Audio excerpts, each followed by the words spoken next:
right. Good morning, everyone. Thank you for joining us. I'm Jenny Moulton, Director of Marketing and Communications for the LA Metro Chamber. Thank you for joining us for Chamber Check-In this morning. We are here with Craig Saddlemeyer of Raise-Op Housing Cooperative. Good morning. Thanks for joining us. Good morning. Thanks for having me. Tell us about Raise-Op Housing Cooperative. So Raise-Op is an organization that provides affordable housing to our residents, and it's democratically controlled and cooperatively owned by the residents. So there's no outside ownership. We have lenders, we have funders, but the residents themselves are the ones who serve on the board of directors, elect the board of directors, make decisions about how to manage the property. And my role as cooperative organizer is to support them, make sure they have good information to make decisions, and help guide them through the democratic decision-making process. So what are the benefits? What are the benefits of cooperative housing? The benefits of cooperative housing is that you can realize great cost savings. You can leverage the power of all the different people in the project to contribute whatever unique skills they have to it. So some people might be good at physical work, some people might be good at intellectual work, and no one has to be good at everything. But the more folks we have involved in the co-op, the more opportunity there is to combine those resources and try to make something better than any of us could do on our own. And one other thing I would, a lot of people when they hear about the co-op, they say, oh, it's a condominium association. It's not a condo because the residents don't own their physical unit. They're still leasing their unit. And as such, the co-op, the group has more power. Good morning, how you doing? I've been watching openness. I know, thank you. So the group has more power than in a condo association. I mean, of course, those can take varying forms as well, but typically they're much more sort of individual focused. People just have their own homes and they come together to make some decisions about the common property when they need to. And they're supposed to pay their dues, and if they don't, lawsuits can get involved.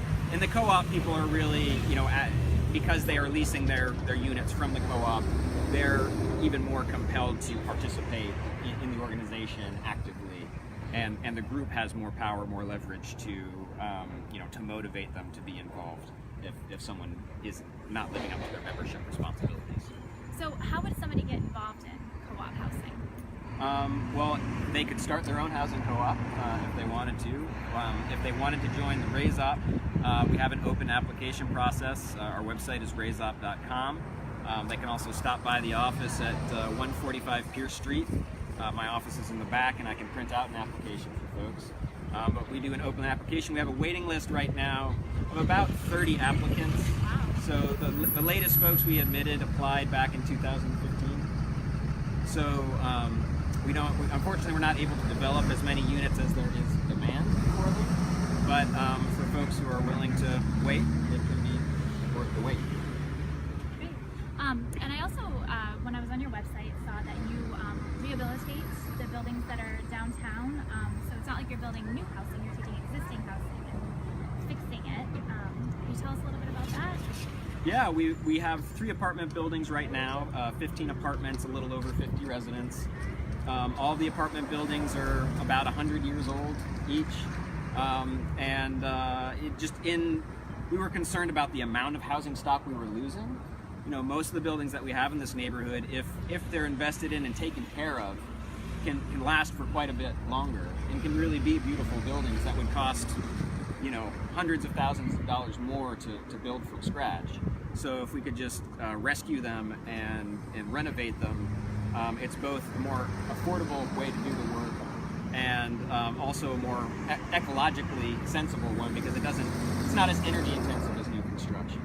And so particularly as a grassroots organization without a lot of money to start, we needed to do renovation. But I think there were also other good justifications for doing it that way. So we're near 2 of our buildings. The blue building over here is our office building that we share with the Somali Bantu Community Association. It's become their community center. And then the gray building behind that is a 9-unit apartment building that we purchased and renovated beginning in 2016. And then we have 2 other properties on Maple Street.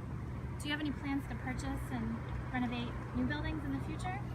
We would like to, over the next 3 to 5 years, we want to double our size. Okay. Right now we're hiring for a new staff person.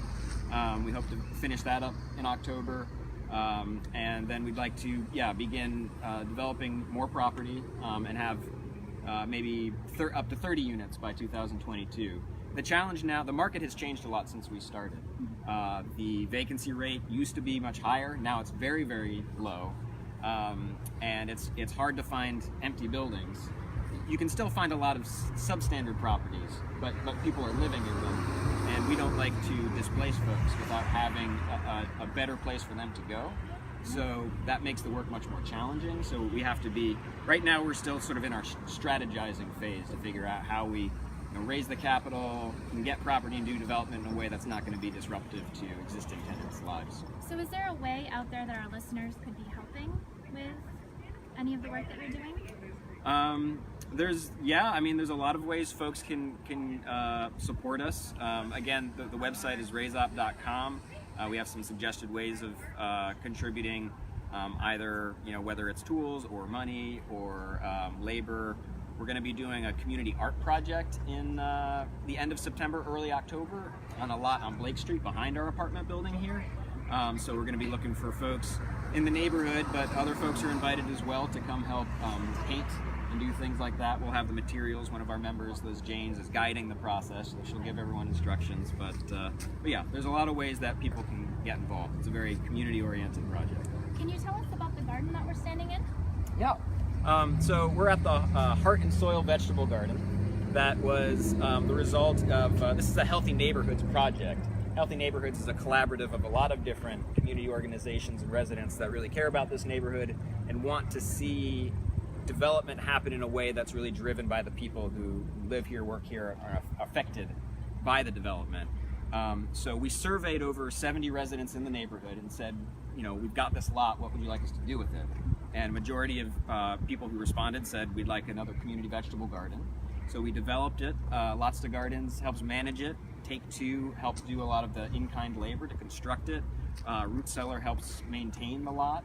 And we have 21 vegetable garden beds here that about 5 families from the Raise-Op tend, and then the other the other beds are taken care of by other residents in the neighborhood. And each season they sort of reapply to take care of their bed, and if they're done, someone else will move in and take care of it. Great. So I know you've mentioned a couple of times that your website is Raise-Op.com. Is there any other way that people can get in touch? The email is raiseop207@gmail.com, and the phone number is 956-0508. Great. Is there anything else you'd like to tell us today?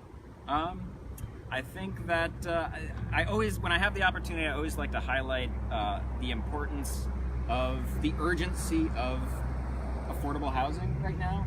We have a nationwide shortage of about 7.2 million households out there that need either housing assistance or an affordable place to live that aren't getting it. In Maine, the shortage is 16,000 affordable homes. And in Lewiston, we have at least 2,000 people on the waiting lists, either for mobile housing vouchers or project-based affordable housing. Some people don't apply because they know how long the waiting list is, and they still need assistance. So, we offer a very unique thing. We're the only urban cooperative housing apartment building project of our kind in the state of Maine. Oh, wow. And I think what we're doing that's unique is we're really empowering residents and helping them be leaders, in this issue. But it's nowhere near enough. It's not on the scale that we need to house people, and housing it's a fundamental human right, it's a fundamental need, and it's directly tied to a lot of other economic challenges that we face in terms of poverty, in terms of public health. So this really is a public issue, and our approach, the public approach to it, has been mostly based on how much money did we spend last year, how much are we willing to spend the next year. And really the question we need to ask is, what can we do to make sure everyone has a safe, stable home to return to at the end of the day? And what's it going to take to make that happen? we're doing what we can with the limited resources we have in this neighborhood, but we really want to see other people in positions of power, whether it's in policy making or business, people in positions of leadership to take this issue seriously and try to come up with long-term solutions. Well, thank you for raising our awareness today of the cooperative housing and the issues facing housing in the state. We really appreciate it. Thank you everyone in Facebook land for joining us this morning, and we'll see you soon.